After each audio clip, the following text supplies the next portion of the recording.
আল্লাহর রাসূল বলেন, যার ভিতরে তিনটা বদ অভ্যাস আছে জান্নাতে যেতে পারবে না, যত বড় হাজি হোক, নামাজিওয়ালা হোক, যত বড় আলগা দরবেশ হোক। এক নম্বরে, যার ভিতরে হিংসা আছে। যেমন আল্লাহ কাউকে শিক্ষিত বানাইছে, আপনি হিংসা করতেছেন আল্লাহ তারে কেন শিক্ষিত বানাইলো, আমারে করছে কি আল্লাহ? যাকে আল্লাহ সম্পদ দিয়েছে আপনি হিংসা করে বলতে আছেন আল্লাহ তারে কেন সম্পদ দিল। তিন নম্বরে রাসূল বলেছেন, যে অহংকারী করে, ব্যবহার খারাপ করে, এমন কোয়ালিটির মানুষগুলো জাহান্নামে যাবে। সাহাবীরা সাবধান, এই বদ গুণগুলা যেন তোমাদের ভিতরে না থাকে।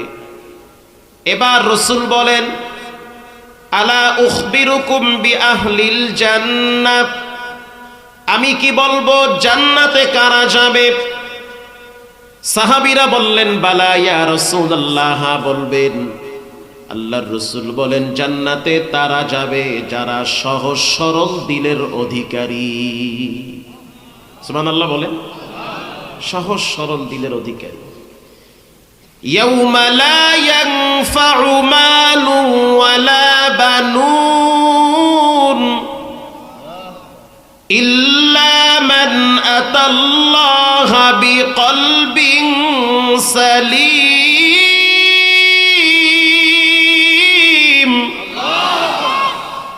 আল্লাহ আল্লাহ মিকুনাত লাইলু নাহার, আল্লাহ আল্লাহ মিকুনাত শামসু হাজার।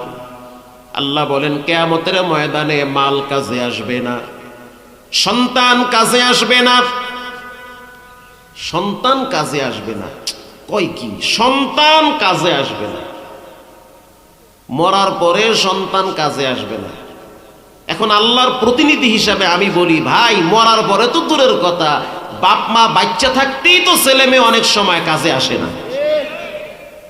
জি, সকালবেলা বাবা তার ছেলের হাত ধরে ধরে কোচিং এ নিয়ে যায়, প্রাইভেটে নিয়ে যায়, স্কুলে নিয়ে যায়। বাবায় 20 টাকা বাঁচায়া সেই টাকা দিয়া কোচিং ফি দেয়, টিফিন ফি দেয়। বাবায় চাকরি করে একটা ফার্মে অথবা কোম্পানিতে, প্রতি মাসে মাসে সিদ্ধান্ত নেয় চাকরি আমি ছেড়ে দিব, বসের ব্যবহার খারাপ। কথা ঠিক না?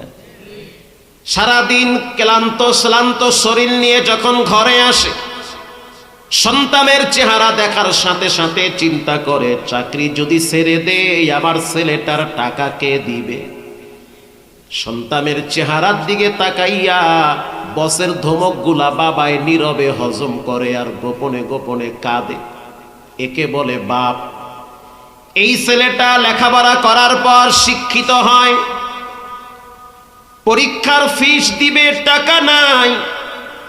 মা কানের দুল বিক্রি করে, নাকের ফুল বিক্রি করে, স্বর্ণের আংটি বিক্রি করে, গোপন স্টাজেই টাকা ছিল সেগুলাও মা পুরাটাই ছেলের হাতে দিয়ে দেয়।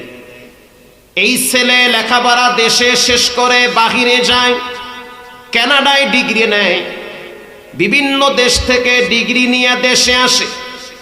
একটা সময় দেখতে পাই শিক্ষিত ছেলেরা মা বাবাকে অবজ্ঞা করে, অবহেলা করে, বৃদ্ধাশ্রমে পাঠায়া দেয়। এত কষ্ট বাবার গেল কই? এজন্য রব্বুল আলামিন বলেন, ইয়াউমা লা ইয়ানফাউ মালু ওয়ালা বানুন, কিয়ামতের ময়দানে সন্তান কাজে আসবে না, সম্পদ কাজে আসবে না, ইল্লা মান আতাল্লাহা বিকলবিন সালিম, যার অন্তরে কোনো হিংসা নাই, অহংকার নাই, আমি ভাব নাই, যার অন্তরটা বিনয়ী, নম্র, ভদ্র। আল্লাহ বলেন, এমন ফ্রেশ অন্তরওয়ালা ব্যক্তিদেরকে আমি ডেকে ডেকে জান্নাতুল ফেরদাউসের গেট দিয়ে ভিতরে ঢুকায়া দিব। দিলটাকে বড় বানান, ফ্রেশ দিলের অধিকারী হন, মানুষকে বুকে টানতে ভালোবাসেন, দূরে সরায়েন না। প্রিয় ভাইরা আমার, আল্লাহর নবী একদিন মসজিদের বারান্দায় বসা, ইন দি মিন টাইমে একজন ব্যক্তি উজু করে জুতা হাতে নিয়ে মসজিদে নববীতে ঢুকতেছে। আপনাদের কি কষ্ট হয়? আল্লাহর রাসূল বলেন, সাহাবীরা দেখো, যেই ব্যক্তি জুতা হাতে নিয়ে ভিতরে আসতেছে, নিঃসন্দেহে ওই ব্যক্তিটা রবের জান্নাতের মেহমান হবে।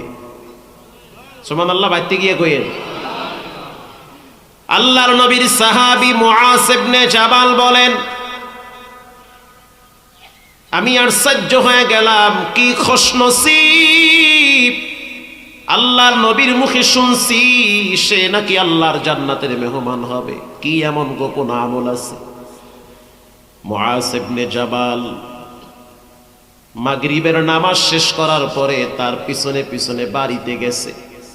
যাওয়ার পরে বলল, ভাই, আজকের রাত্রটা যদি আমি তোমার বাসায় মেহমান হই, তোমার কি কোনো প্রবলেম আছে? বলে, না, কোনো প্রবলেম নাই, আমার স্ত্রীও ঘরে নাই, বাচ্চারাও নাই, তারা বেড়াইতে গেছে শ্বশুর বাড়ি, থাকতে পারো, অসুবিধা নাই। মুআজ ইবনে জাবাল বলেন, আমি আর ওই নবীর সাহাবী একই বিছানায় শুয়ে পড়লাম।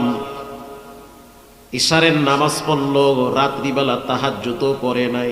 আমি তো ঘুমাই নাই, আমি খেয়াল করি, দেখি সে এক্সট্রা কি আমল গোপনে করে।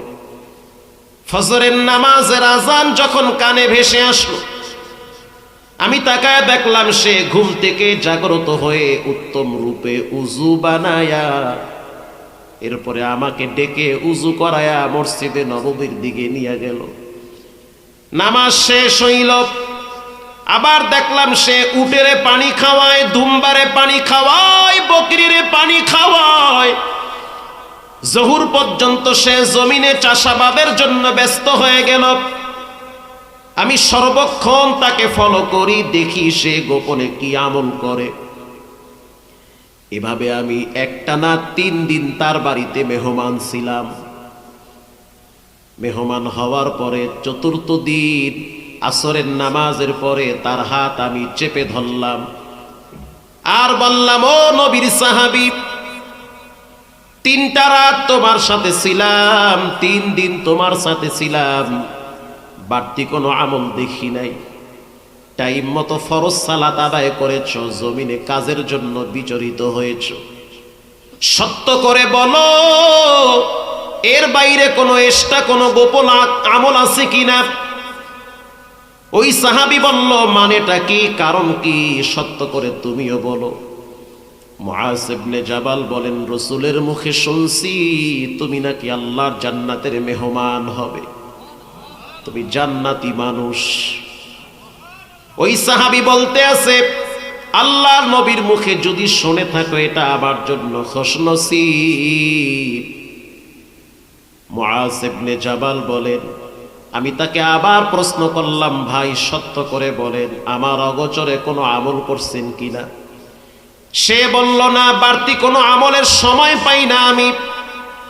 রাসূলের মুখে যদি শুনে থাকো যে আমি জান্নাতি মানুষ, তাহলে আমার দিল বলে একটা কারণে হয়তো আমারে জান্নাতে দিয়েছে, সেটা হলো আল্লাহর জাত ও সিফাতের শপথ করে বলি, আমার দিলের ভিতরে কারো প্রতি হিংসা বিদ্বেষ নাই।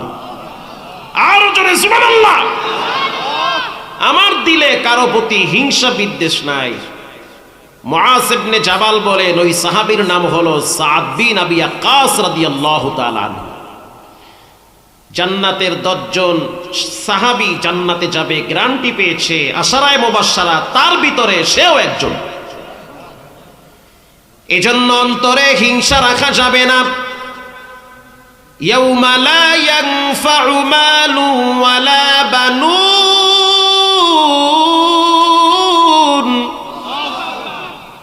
ইল্লা মান আতাল্লাহা বিকলবিন সালিম। বিচারের ময়দানে সন্তান কাজে আসবে না, সম্পদ কাজে আসবে না, কলবে সালিম, একমাত্র পবিত্র আত্মাটা কাজে আসবে। প্রিয় ভাইয়েরা আমার, ওই মা বাবার কপাল কত খারাপ, যেই মা বাবা সকালবেলা ছেলে মেয়েদেরকে কোচিং এর জন্য ধমক দেয়, অথচ নামাজের জন্য ধমক দেয় না। প্রাইভেটে না গেলে মা বাবার মেজাজ গরম হয়, কোচিংয়ে না গেলে বাবায় রাগান্বিত হয়, মেয়েটা যদি প্রাইভেটে না যায় মায়ের মেজাজ গরম হয়, কোচিংয়ে না গেলে মা বাবা দুইজনই রাগ করে, কারে আমি খাওয়াই, টাকা যায় কোথায়, এত কষ্ট করি কাদের জন্য। সকালবেলা মা তার মেয়েকে নিয়ে প্রাইভেটে যায়, কোচিংয়ে যায়, স্কুলে পাঠায়, বাপ তার সন্তানকে নিয়ে কোচিংয়ে যায়, প্রাইভেটে যায়, অথচ ছেলে মেয়ে উপযুক্ত হয়েছে, প্রাপ্ত বয়স্ক হয়েছে, বয়স 12 ক্রস করেছে, নামাজ ফরজ, আমল নামা জারি হয়ে গেছে, মা বাবা প্রাইভেট আর কোচিং এর জন্য যেই পরিমাণ ধমক দেয়, শাসন করে, এর অর্ধেক নামাজের জন্য শাসন করে না। এই ছেলে মেয়ে যদি শেষ বয়সে আপনারে কষ্ট দেয়, এটা আপনার হাতের কামাই। জি, শেষকালে আইয়া কয় হুজুর একটা তাবিজ দেন, পোলা মাইয়া কথা হলে না। আমি বলি তাবিজের অ্যাকশন নষ্ট হয়ে গেছে, ফু দেন, ফুর অ্যাকশন নাই, একবারই খাই, কোন বাড়ি কি খাওয়ায় আল্লাহই জানে, আগের মতো ফুয়ে অ্যাকশন নাই। কি করা যায়? একটা ইট নিয়ে আহেন, ইট পইরা দিয়ে গলায় ঝুলাই রাখি। কে হুজুর এটা কইলে? আমি তো শুরুতেই ভুল করছিলাম। রাগ করতেছেন? কষ্ট হয়? হযরত ওমর রাদিয়াল্লাহু তাআলা আনহুর দরবারে এক বাবায় গেছে মামলা নিয়ে। আমিরুল মুমিনিন, আমার সন্তান কথা শুনে না, খাওন পরন দেয় না, কথা শুনে না, খাওন পরন দেয় না। ওয়ুনুল হিকায়াতে আসছে, হযরত ওমর ওই বাপরে ডাক দিছে, এদিকে আসো। ছেলেকে ডাক দিছে, বাপ আর ছেলে দুইজনকে পাশাপাশি দাঁড় করাইছে। এবার হযরত ওমর বলতেছে, এই যুবক, এই মুরব্বি কি হয়? বলে আমার আব্বা হয়। খাওন পরন দাও না? কয় না দেই না। করি আল্লাহ, কত বড় সাহস, ডাইরেক্ট কয় না দেই না। কেন দেও না? আমার মনে অনেক কষ্ট আছে। আচ্ছা, কষ্টের কথা পরে, তোমার তো এখন বিচার হবে। বাবারে খাওন পরন দাও না, বাবারে দেখতে চাও না। এবার যুবক বলে, আমিরুল মুমিনিন, যদি মনে কিছু না নেন, কষ্ট না নেন, তাহলে আমি 2-4টা প্রশ্ন করতে চাই, বিচার করবেন, ঠিক আছে? বাদী বিবাদী দুইজনের বক্তব্য শুনে আপনাকে বিচার করতে হবে। 1 নম্বরে আপনি বলেন, দুনিয়াতে বাপ আগে আসছে না ছেলে আগে আসছে? আপনারা কি মনে করেন, কে আগে আসছে? ও, এটাও দেখি বুঝেন, মাশাআল্লাহ। দুনিয়াতে বাপ আগে আসছে। প্রথম বাবার নাম কি? আদম আলাইহিস সালাম। এবার হযরত ওমর রাদিয়াল্লাহু তাআলা আনহু বলেন, দুনিয়াতে বাপ আগে আসছে, তো জানতে চাই দায়িত্ব বাবার আগে না ছেলের আগে? বাবার আগে। আমিরুল মুমিনিন, বাবার কি কি দায়িত্ব জানায় দেন, আমিও জানি, আমার আব্বাও জানুক। হযরত ওমর রাদিয়াল্লাহু তাআলা আনহু বলেন, বাবার 3টা দায়িত্ব। বলেন কয়টা? 1 নম্বরে বাবার দায়িত্ব সন্তানের জন্য ভালো একটা মা নির্ধারণ করা। কারণ বাচ্চাটা যেই মহিলাটার পেটে থাকবে, পেটটা যেন ভালো হয়। এমন একটা যুগে বসবাস করি, যেই যুগে মা বোন না, সবাইরই কম বেশি অনেকে আছে যাদের লজ্জা শরম নষ্ট হয়ে গেছে। আগে দেখছি মা খালাদের পেটে বাচ্চা আসলে পেট বড় হইলে ঘরে আড়াল হইতো, আর এখন দেখি পেট আর শরীর সহ রাস্তায় নামে। পেট সহ ফেসবুকে আলহামদুলিল্লাহ ছাড়িয়ে দেয় যে আইতে আছে। অথচ বদ নজরওয়ালাদের চোখ পড়লে পেটের বাচ্চা উল্টা পাল্টা হবে, এইটাও বোঝে না। বাচ্চা দুনিয়াতে আসার পরে নিয়ে গেছে হুজুরের দ্বারে তাহানিক করাইতে। হাদিসের ভাষায় তাহানিক করাও, ফু দিয়ে আনো। হুজুরের দ্বারা নিয়েছে, হুজুর একটা ফু দিয়ে দেন। এমনি তো বউ পেটে বাচ্চা নিয়ে টিকটক বানাইছে, কোন ঝামেলা হয় আল্লাহই জানে। কথা কি বুঝতেছেন? হুজুরে কয় বাচ্চার নাম কি? কয় বাচ্চার নাম তুফান। করি আল্লাহ, কয় কি? হুজুরের জোতা থুইয়া মারছে দৌড়। হুজুর হাদিয়া নেবেন না? তোমার হাদিয়ার গুল্লি মারি, এই তুফানে আমার ঘর ভাঙছে 7 বার। হযরত ওমর রাদিয়াল্লাহু তাআলা আনহু বলেন, বাবার প্রথম দায়িত্ব ভালো একটা মা নির্ধারণ করা। বাবার 2 নম্বরের দায়িত্ব সন্তানের জন্য ভালো একটা নাম রাখা। কিয়ামতের ময়দানে প্রত্যেকটা সন্তানকে তার বাবার নাম ধরে আল্লাহ ডাকবে। যেমন আমার আব্বার নাম মহিউদ্দিন, আমার নাম মাহমুদুল হাসান। আল্লাহ ডাকবে, মহিউদ্দিনের বেটা আসো, 5টা বিষয়ের হিসাব আমার থেকে দিয়ে তারপরে যাও। আল্লাহু আকবার। এবার আমার সন্তানকে ডাকবে, আসো মাসরুল হাসান, মাহমুদুল হাসানের বেটা মাসরুল হাসান, আসো, 5টা জিনিসের হিসাব আমার কাছ থেকে দিয়ে যাও। লা তাজুলু কদমা ইবনু আদম ইয়াউমাল কিয়ামা। রাসূল বলেন কিয়ামতের দিন 5টা জিনিসের হিসাব আল্লাহ নিবে। 5 জিনিসের হিসাব না দেওয়া পর্যন্ত এক চুল পরিমাণ মানুষ লড়তে পারবে না। 1 নম্বরে, লম্বা একটা হায়াত দিছি, এই হায়াতটারে কোথায় নষ্ট করছো পৃথিবীর কেউ না বুঝলেও একজন বুঝেন, তিনি হলেন কে? 2 নম্বরে, তোমাকে যৌবন দিয়েছি, যৌবনটা কোথায় ব্যয় করলা? 3 নম্বরে, কেমনে পয়সা কামাইছো? 4 নম্বরে, কেমনে পয়সা ব্যয় করছো? 5 নম্বরে, তোমাকে যেই জ্ঞান দিয়েছি সেই জ্ঞান অনুযায়ী কতটুকু না আমল করেছো। 5 ওয়াক্ত নামাজ পড়া ফরজ, এটা জানে না এমন কোন মানুষ এখানে আছে? 5 ওয়াক্ত নামাজ পড়া ফরজ, এই জ্ঞান আমাদের আছে না নাই? আল্লাহ বলবে, জানো? কয় হ জানি, তো কেন মানলি না? আউয়ালু মা ইউহাসাবু বিহিল আবদু ইয়াউমাল কিয়ামাতিস সালাহ। কিয়ামতের দিন সর্বপ্রথম হিসাব হবে নামাজের। যেই যুবক নামাজের হিসাব ফেল করবে, আল্লাহর কসম বাকি সবগুলা হিসাবে সে ফেল করবে। কেউ যদি নামাজের হিসাবে পাশ করে, আল্লাহর রাসূল বলেন বাকি টুকটাক আমল যদি ত্রুটিও হয় রব সেটা মাফ করে দিবে। আমি যেই আয়াত আপনাদের সামনে তেলাওয়াত করেছি, আল্লাহ রাব্বুল আলামিন বলেন, ইয়া আইয়ুহাল্লাযীনা আমানুস্তাঈনু বিস-সাবরি ওয়াস-সালাহ। পৃথিবীর মানুষ, তোমরা আল্লাহর কাছে সাহায্য চাবা 2টা জিনিসের মাধ্যমে। 1 নম্বরে নামাজ, 2 নম্বরে ধৈর্য। আলোচ্য বিষয় হলো নামাজ আর ধৈর্য। আল্লাহর কাছে সাহায্য চাওয়ার মাধ্যম হলো 2টা। বলেন কয়টা? আরো জোরে বলেন। 1 নম্বরে নামাজ, বলেন 1 নম্বরে কি? 2 নম্বরে ধৈর্য, বলেন 2 নম্বরে কি? তাহলে আপনি বাবার দরবারে, খাজার দরবারে, কেবলার দরবারে গিয়ে চাইলে লাভ কি? লাভ হবে যখন আপনি মসজিদে গিয়ে নামাজ পড়ে ধৈর্য ধরে রবের কাছে চাবেন, ওই আওয়াজটা শুনবেন কে? আল্লাহ রাব্বুল আলামিন বলেন আমার কাছে সাহায্য চাওয়ার মাধ্যম হলো 2টা, নামাজ আর ধৈর্য। ফাতেমা রাদিয়াল্লাহু তাআলা আনহা জুমার দিন আসরের নামাজের পরে তিনি মাগরিব পর্যন্ত ঘরের কোনায় বসে থাকতেন জায়নামাজের উপরে। মাগরিব পর্যন্ত তিনি জায়নামাজে বসে বসে চোখের পানি ঝরাইতেন আর বলতেন, আল্লাহ আপনি আমাকে নবীর পরিবারে জন্মগ্রহণ করিয়ে সম্মানিত করেছে, আপনি আমার জীবনে হযরত আলীকে দিয়ে সম্মানিত করছেন, আপনি আমার 2টা সন্তানকে জান্নাতের সব যুবকদের সর্দার বানাইছেন, এটা আমার জন্য খুশনসিব। কিন্তু আমি হিসাব করে দেখলাম আমাকে কবরে যেতে হবে একা, থাকতে হবে একা।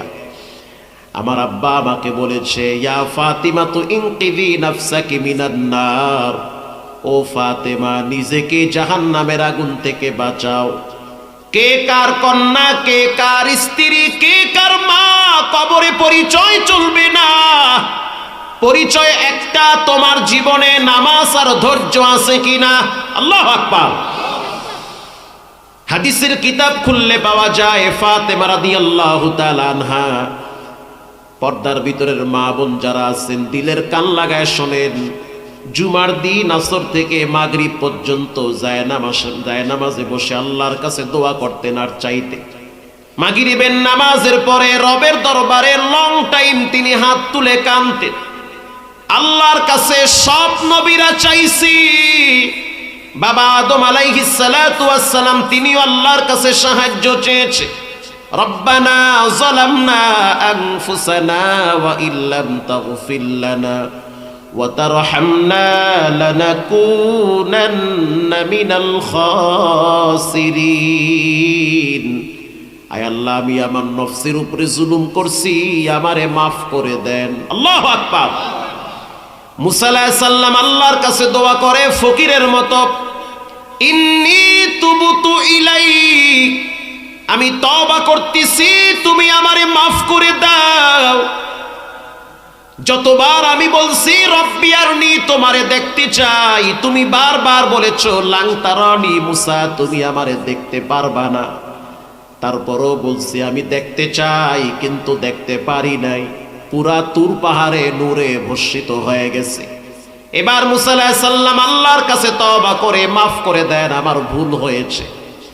ইউনূস আলাইহিস সালাতু ওয়াস সালাম তিনি যখন মাছের পেটে গেলেন, তখন তিনি আল্লাহর দরবারে দোয়া শুরু করলেন, লা ইলাহা ইল্লা আনতা সুবহানাক ইন্নী কুনতু মিনাজ জালিমিন।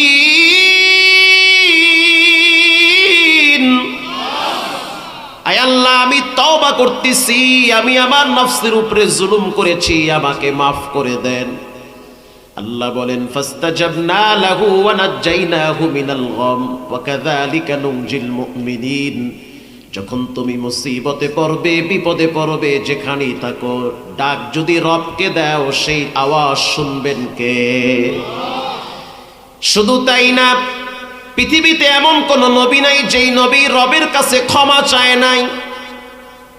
শুধু তাই না, ইব্রাহিম আলাইহিস সালাতু ওয়াস সালাম যখন তিনি তার বাবাকে তাওহীদের দাওয়াত দিতেছে, ইয়া আবাতি, ও আমার বাপ, লিমা তা'বুদু মা লা ইয়াসমা, যেই মূর্তির সামনে দাঁড়াইয়া মাথা নত করছেন, সেই মূর্তি কানেও শুনে না, চোখেও দেখে না, কেন আপনি নিজের হাতে মূর্তি বানাইয়া আবার তার সামনে মাথা নত করেন?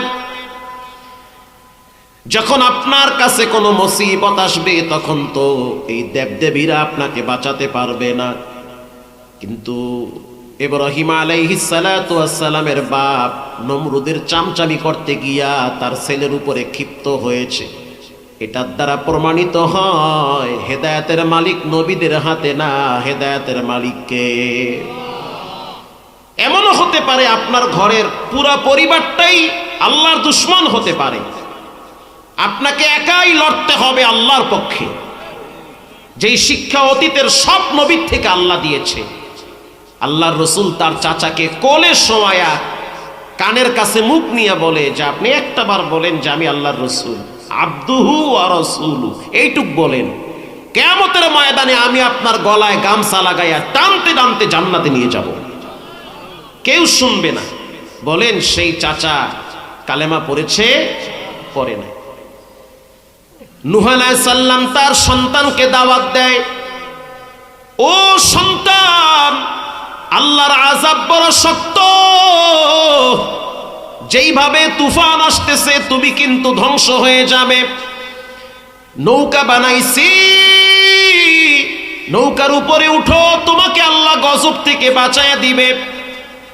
নূহ আলাইহিস সালামের নিজের ঔরসজাত সন্তান বলে, আমি তুফানের সাথে মোকাবেলা করব।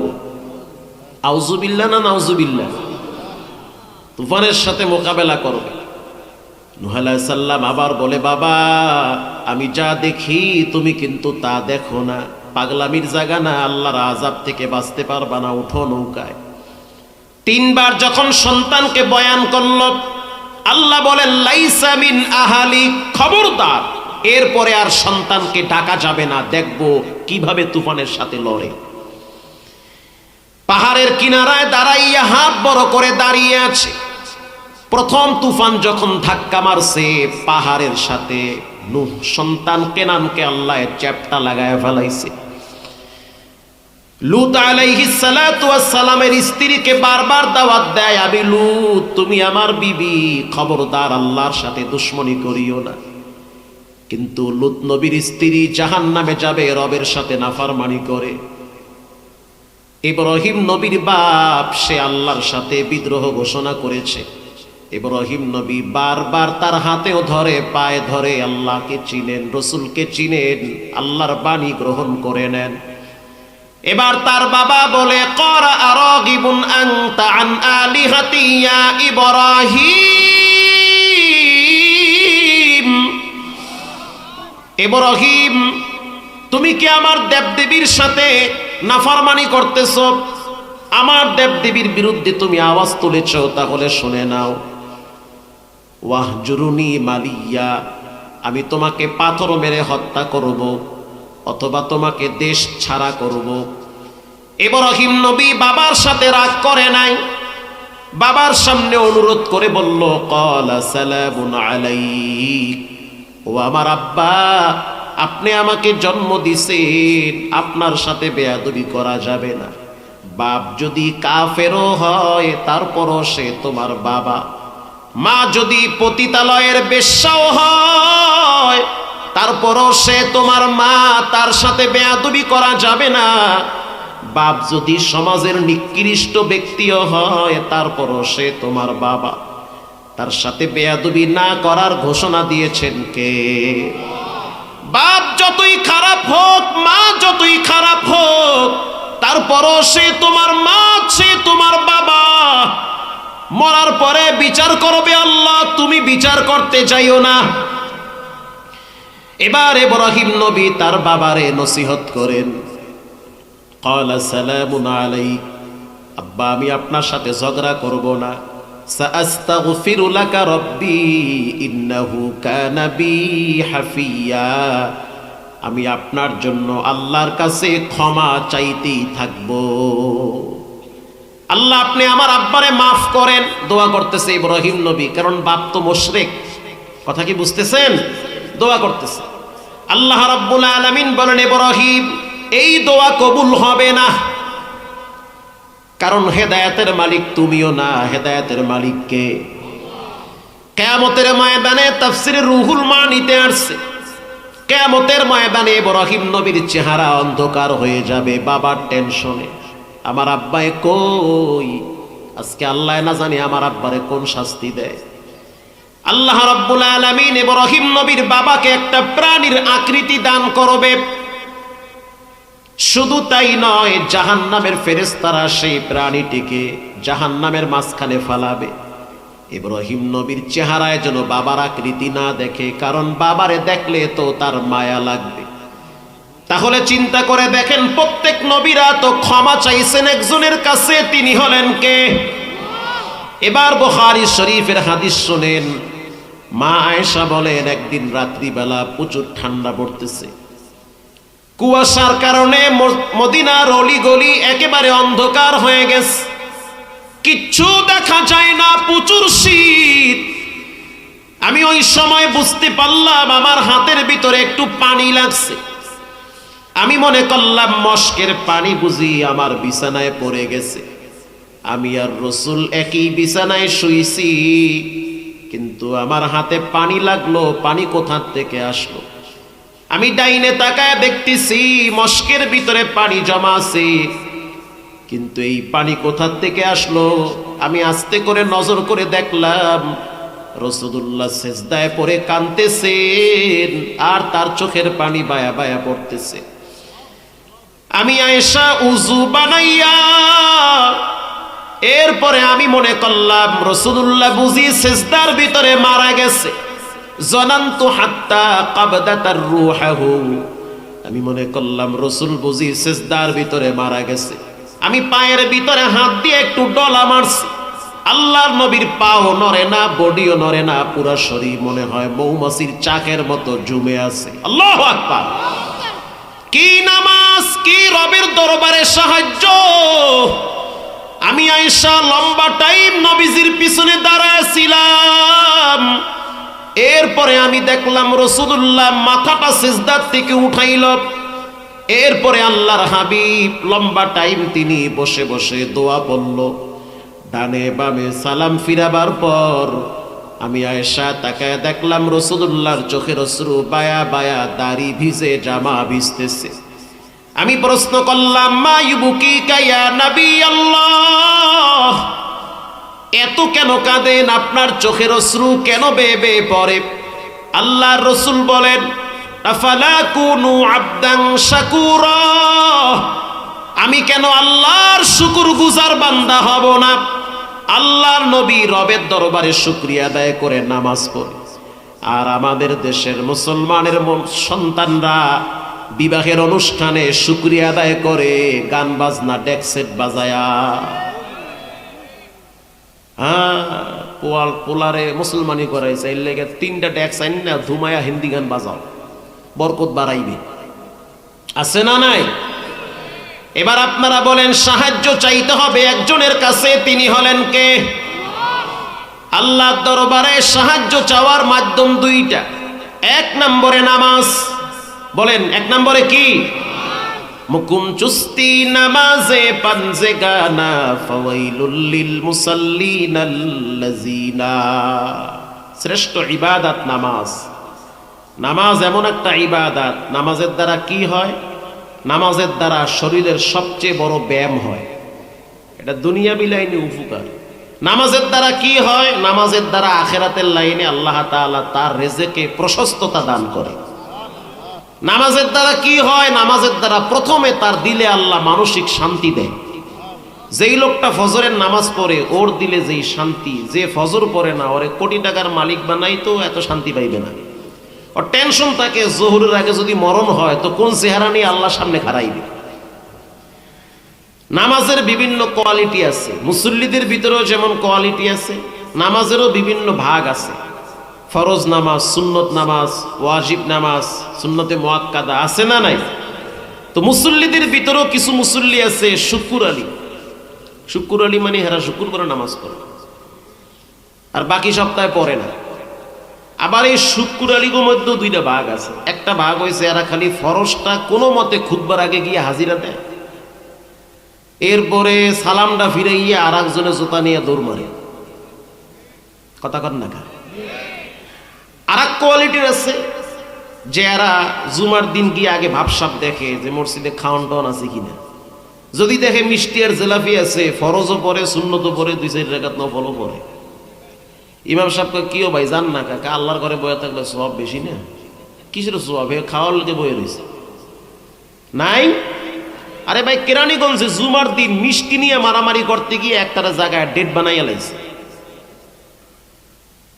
আবার কিছু মুসল্লি আছে যে মরার ডরে নামাজ পড়ে। এই বুঝি মরণ আইছে, এই ডরে তাড়াতাড়ি টুপি টেপি যা আছে জিরা বিরা কোনো মতে মাথায় দিয়ে আল্লাহরে দেখে, আল্লাহ আমি তো ভালো হয়ে গেছি। যেমন গত 2-3 বছর আগে লঞ্চে বরিশাল যাইতেছে, তো লঞ্চে উঠে দেখতে আসি সবাই টাস খেলায়, বেশিরভাগই টাস খেলাইতেছে। এত বড় বড় দাড়ি নিয়ে টাস খেলায়, লুডু খেলায়, ক্যারাম বোর্ড, হিন্দি গান চলতে আছে, সব মাইয়া পোলা বউ বেডি মিল্লা বয়ে বয়ে দেখতে আছে। ও মাইয়াও দেখে, বাপেও দেখে, কি সাপ! হ্যাঁ, লজ্জা শরম আছে? খাইছে সব, লজ্জার মাথা খাইয়ে লাইছে। তা আমরা 2-4 জনে গিয়ে কইলাম, চাচারা নামাজ পড়বেন না? যার নামাজ হেদ্দারে, যার কবর হেদ্দারে। কথা তো ঠিক আছে, যার নামাজ হেদ্দারে, যার কবর হেদ্দারে। আচ্ছা ঠিক আছে, একবার কইয়ে লাভ নাই, ও কুত্তাল্লা সোজা হইবে না। ও বইয়ে বইয়ে টিভি দেখবে, বইয়ে বইয়ে তাস খেলাইবে।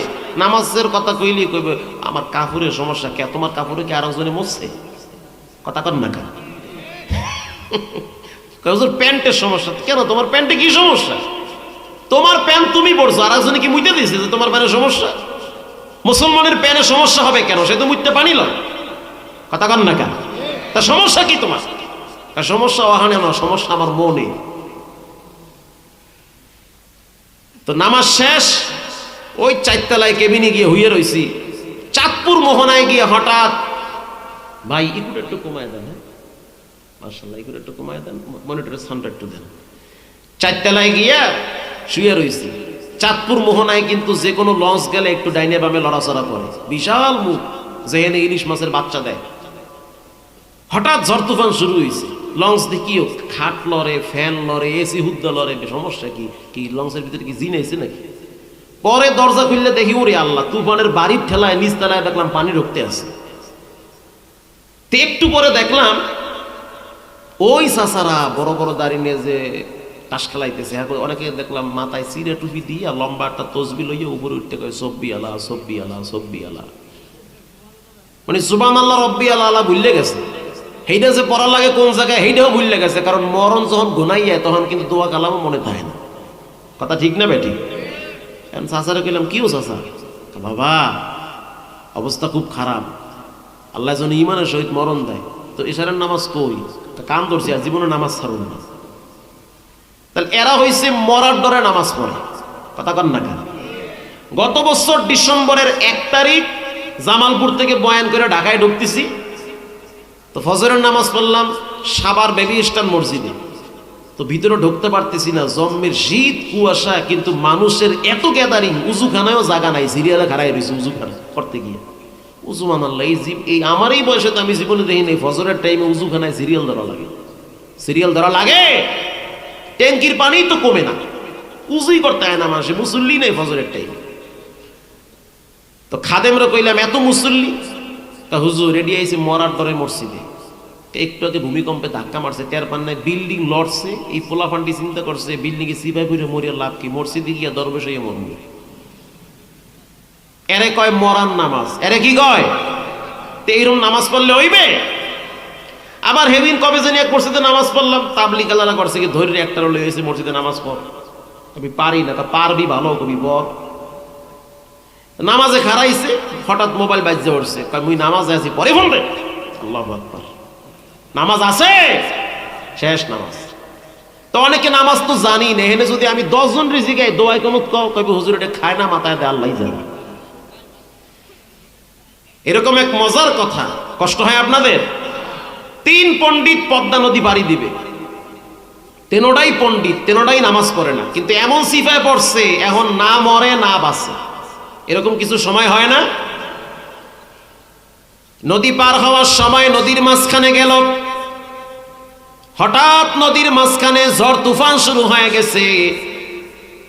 এবার 3 জন পণ্ডিত চিন্তা করলো যে কিভাবে নদী পার হব।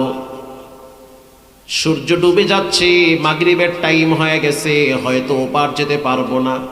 বরাবর না গিয়া দেখি নৌকা আস্তে আস্তে সাগরের মোহনার দিকে যায়।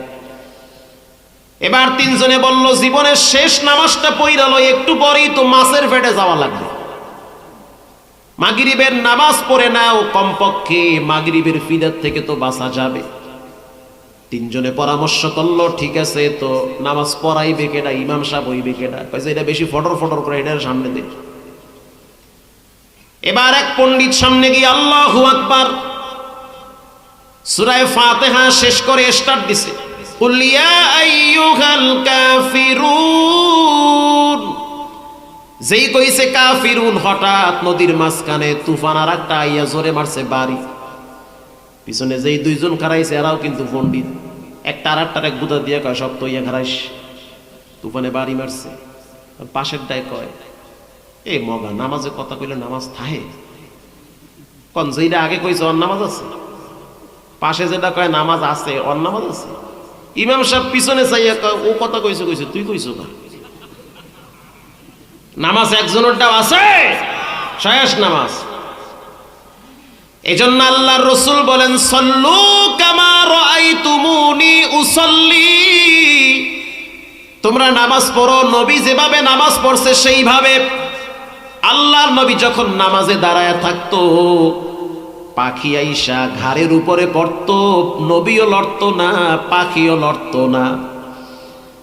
হযরত আলী রাদিয়াল্লাহু তাআলা আনহুর পায়ের ভিতরে তীর ঢুকে গেছে, সাহাবীরা চিন্তায় পড়ে গেল, তীর টানলে তো হযরত আলীর জান বের হয়ে যায়।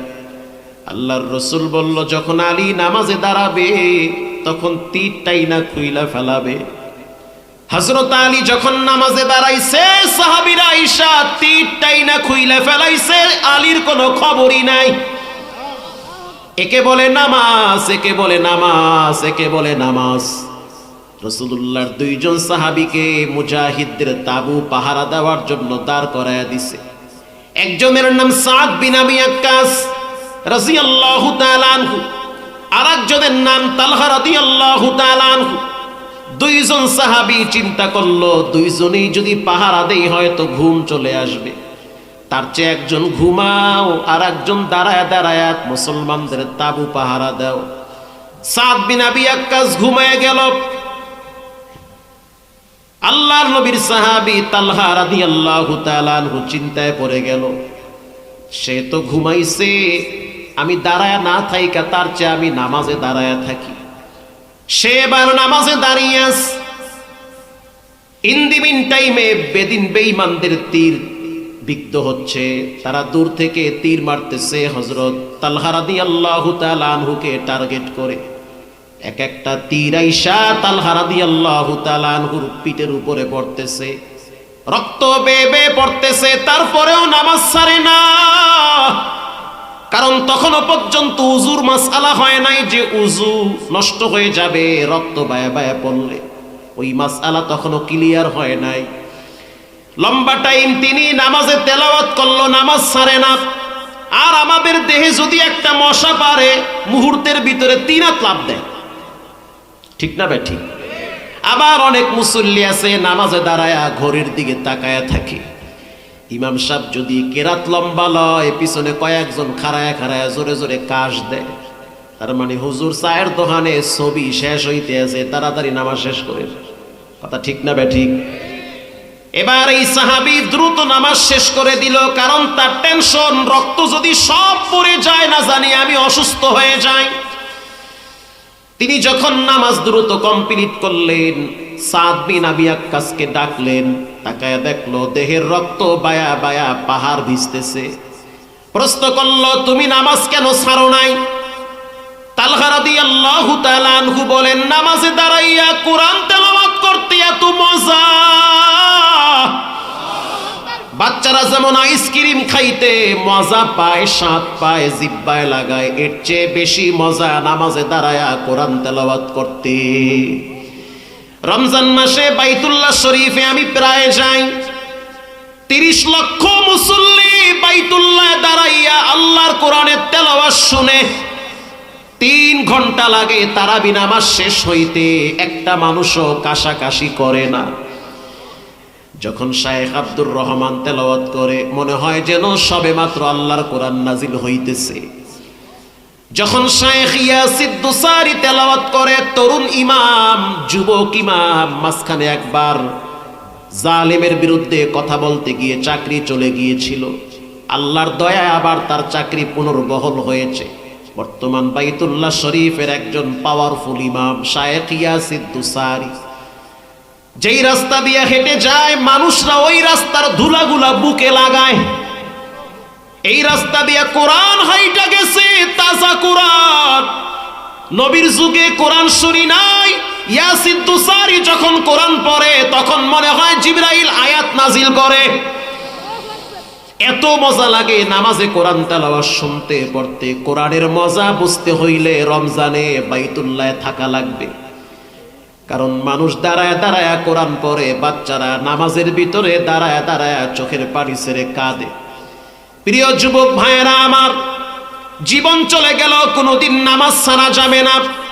2 নম্বরে ধৈর্য ধরা লাগবে। ধৈর্য 3 প্রকার। আমি একেবারেই শেষের দিকে চলে আসছি, বিরক্ত হবেন না, কষ্ট হয়। 10-15 মিনিট আপনাদের থেকে একটু সময় নেই। ধৈর্য 3 প্রকার। বলেন ধৈর্য কয় প্রকার? 1 নম্বরে আস-সাবরু আলা তাআ, ইবাদতের ক্ষেত্রে ধৈর্য ধরা। ইশারের নামাজ পড়ছেন, আবার ফজরের নামাজ পড়া লাগবে, কষ্ট কিন্তু মোটেও কম না। শীতের ভিতরে কম্বল ফালাইয়া ঠান্ডা পানি দিয়া উজু কইরা কুয়াশার ভিতরে মসজিদে গিয়া হাজিরা দেওয়া ধৈর্যের দরকার। আবার ফজরের নামাজের পরে অপেক্ষায় থাকা লাগবে জোহরের নামাজ। আস-সাবরু আলা তাআ, আস-সাবরু আলাল মাসিবা। বলেন ধৈর্যের সহিত নামাজ পড়ো। 2 নম্বরে গুনাহের ক্ষেত্রে নিজেকে বাঁচায় রাখাটা ধৈর্যের পরিচয় লাগে। যখন আপনাকে একটা মেয়ে গোপনে প্রেমের প্রস্তাব দিচ্ছে, আপনি জানেন তার সাথে দেখা করতে গেলে আমার পাপ হতে পারে, আপনি স্পষ্ট জানায় দেন, ইন্নী আখাফুল্লাহ, আমি একজনকে ভয় করি। তিনি হলেন কে? রাসূলুল্লাহর একজন সাহাবী হযরত ওমর রাদিয়াল্লাহু তাআলা আনহু, তার শাসন আমল চলতেছে। একজন ধৈর্যশীল যুবকের ঘটনা শুনেন। যুবকের বাবা আছে, মা নাই। তো বাবার এত ভক্ত, নিজের হাতে প্রতিদিন সকালবেলা বাবার হাতে পায়ে তেল লাগায় দেয়। বাবায় খুব খুশি। জুমার দিন একদিন যুবক বাবার হাত পায়ের নখ কেটে দিতেছে। এবার তার বাবায় আনন্দে আত্মহারা হয়ে বলতে আছে, বাবা তুমি আমার সন্তান, এটা আল্লাহর দেওয়া নেয়ামত, আবার নেককার সন্তান। তোমার মা নাই তো কি হয়েছে, তুমি আমার যে খেদমত করো, তোমার প্রতি আমি এত খুশি, আমার দিল বলে তোমার জন্য রব জান্নাতের গেট খুলে রাখছে। এবার সেই বাবা বলতে আছে, সন্তান বলো তোমার জন্য আমি কি দোয়া করতে পারি। আল্লাহর রাসূল বলেছেন, সন্তানের জন্য বাবায় যদি দোয়া করে সেই দোয়া রব ফিরাইয়া দেয় না। তা আমি তোমার আব্বা, বলো কি দোয়া তোমার জন্য করতে পারি। এবার যুবক বলতে আছে, বাবা আপনি আমার জন্য দুইটা দোয়া করেন। এক নম্বরে, আল্লাহ যেন আমাকে ঈমানের সহিত মৃত্যু দান করে। আরো জোরে বলেন, আমি ঈমানের সহিত মরতে চাই। এমন যেন না হয় যে হঠাৎ মৃত্যু, জবানে কালেমা আসতেছে না, হঠাৎ মরণ যেন আমার না হয়, আমি যেন ঈমানের সহিত মরতে পারি। দুই নম্বরে, আমার রব আমাকে যেন মৃত্যুর পরে জান্নাতে দুইটা এরিয়া দান করে, মানে দুইটা জান্নাত দান করে। জান্নাত মূলত একটা গেট হলো 8টা, কিন্তু বিভিন্ন এলাকা আছে, এরিয়া আছে, স্তর রয়েছে। আল্লাহু আকবার। এবার সেই মুরব্বী দোয়া করতে আছে, মালিক আপনি আমার সন্তানকে মাফ করে দেন, আমি আমার সন্তানের উপরে খুশি। আমার সন্তান আমার মাথায় তেল লাগায় দেয়, কাপড় ধুয়ে দেয়, আমার সন্তান আমার হাত পায়ের নখ কেটে দেয়, আমি আমার সন্তানের উপরে খুশি আছি। তুমিও খুশি হয়ে যাও, তুমি আমার সন্তানকে মৃত্যুর সময় ঈমান নসিব করিও। পিছনে সন্তান বলতে আছে আমিন, তার মানে দোয়া কবুল করেছেন কে? এবার বাবা বলতে আছে, আল্লাহ তুমি আমার সন্তানের মনের আশা পূরণ করো, তার মৃত্যুর পরে দুইটা জান্নাত তাকে দান কইরো। ছেলে বলতে আছে আমিন। এই সন্তান প্রতিদিন এক মাজুজি, তার বাড়ির গোলাম ছিল, সকালবেলা প্রতিদিন উটেরে পানি পান করানোর জন্য তার মালিকের বাড়িতে কাজে যেত। পাহাড়ি অঞ্চল, দেখতে অনেক সুন্দর, সুদর্শন যুবক, ক্যারেক্টার অনেক ভালো। ভালো জিনিসের প্রতি মানুষের নজর আছে না নাই? যাওয়া আসার পথে এক বংশীয় নারী, বংশীয় এক নারী তার চেহারার দিকে তাকায় বুঝলো নেককার যুবক। একদিন তাকে প্রস্তাব দিল, আমি তোমার সাথে একটু পার্সোনাল সময় কাটাতে চাই। যুবক বলতে আছে, ইন্নী আখাফুল্লাহ, আমি একজনরে সবচেয়ে বেশি ভয় পাই। চিৎকার মেরে বলেন, তিনি হলেন কে? মেয়েটা বলতে আছে, বুঝলাম আল্লাহরে ডরাও, তাহলে আমাকে 5টা মিনিট সময় দাও। মেয়েটা বলতে আছে 5টা মিনিট টাইম দাও। যুবক বলে, তোমার আমার মাঝখানে ইবলিস আইসা ধোকা দিয়া খারাপ রাস্তায় নিবে, কোনো সময় নাই, তুমি তোমার রাস্তায়, আমি আমার রাস্তায়। কিছুদিন পরে মেয়েটা আবার আইসা বলতে আছে, যুবক শুনে নাও, পুরা এলাকার ভিতরে সবচেয়ে তোমার ক্যারেক্টার অনেক সুন্দর, আমি অনেকভাবে খেয়াল করে দেখছি, তোমার জীবনের ভিতরে কোনো কলঙ্কের দাগ নাই, কিন্তু আমার দিলের ইচ্ছা আমি তোমার সাথে পার্সোনাল সময় কাটাবো। আরবি মানুষ কি চিন্তা আল্লাহই জানে। যুবক বলতে আছে, হবে না, আমার বাপ আমার জন্য মেয়ে দেখে রাখছে, জাত গোষ্ঠী বংশ নেককার একটা মেয়ে ঠিক করেছে, আমার পবিত্র যৌবন আমি তার হাতে উপহার দিব। আমার এই দেহের ভিতরে কলঙ্কের দাগ নাই, রক্তের ভিতরে কোনো হারাম স্পর্শ নাই। যেই মেয়েটাকে বিবাহ করব সেই মেয়েটা আমাকে একেবারেই পবিত্র পাবে, আর যেই মেয়েটার জন্য আল্লাহ আমাকে নির্ধারণ করেছে সেই মেয়েটাকে আমিও পবিত্র পাবো। আল্লাহু আকবার। এবার ওই মেয়েটা বলতে আছে, না, বিবাহ আমার সাথে হবে। যুবক বলতে আছে, সাবধান, আমার বাপ আমার জন্য মেয়ে দেখে রাখছে, ওখানেই বিবাহ হবে। এবার এই মেয়েটা যুবকের হাত জড়ায় ধইরা চাইপা ধরছে। যুবক বলতে আছে, আল্লাহ, একটা মেয়ে যদি আমাকে স্পর্শ করে, আমি তো পুরুষ, শয়তানের ধোকায় পড়ে যেতে পারি। গুনাহে লিপ্ত হওয়ার আগে তুমি আমার মৃত্যু দিও। খারাপ কাজে চরিতার্থ করার আগে আমার মৃত্যু হওয়াটা অনেক ভালো। মেয়েটা বলতে আছে, যুবক যদি চিল্লাচিল্লি করো তাহলে আমি বলবো তুমি আমাকে ব্ল্যাকমেইল করতেছো। যুবক বলতে আছে, আল্লাহ, দরজা সব বন্ধ হয়ে গেছে, তুমি ছাড়া আমার আর কোনো উপায় নাই। ইউসুফ আলাইহিস সালাতু ওয়াস সালামকে জুলাইখা যখন দরজার ভিতরে তালা লাগায় আটকায় রাখছে, যেই দিকে তাকায় সেই দিকে দেখতেছে নেকেড ছবি। এবার জুলাইখা তার খোদার ছবিগুলোর উপরে গামছা দিয়ে আটকায় রাখতেছে। ইউসুফ আলাইহিস সালাতু ওয়াস সালাম প্রশ্ন করতেছে, কি ব্যাপার, কার ছবি লাগাও? বলে, আমার খোদায় দেখলে তো লজ্জা লাগবে। ইউসুফ আলাইহিস সালাতু ওয়াস সালাম বলেন, সাবধান, তোমারে আমার এমন একজন খোদায় দেখতেছে যিনি অন্ধকার রাতে সূক্ষ্মভাবে ঘরেও দেখতে পারে। ইউসুফ আলাইহিস সালাতু ওয়াস সালাম সেই চার দেওয়ালের ভিতরে ঈমান বাঁচানোর জন্য দৌড় মারছে। সে জানে 7টা দরওয়াজায় তালা আছে, তারপরও সে চিন্তা করলো আমার কাজ দৌড় দেওয়া, চেষ্টা করা, আমার যৌবন পবিত্র রাখতে হবে। ইউসুফ নবী যখন দৌড় মারছে, আল্লাহ রাব্বুল আলামিন প্রত্যেকটা দরওয়াজার তালা টাস টাস করে খুলে দিয়েছে। বানোয়াট কিচ্ছা কাহিনী না, কোরআনের কথা। ওয়ামা উবাররিউ নাফসি ইন্নান নাফসা লাআম্মারাতুম বিসসুই ইল্লা মা রাহিমা রাব্বি। আমার কোনো যোগ্যতা নাই, আমার কোনো ক্রেডিট না, এটা আমার রবের দয়ায় হয়েছে। রব চাইছে বিদায় আমারে বাঁচাইতে পারছে। আল্লাহু আকবার।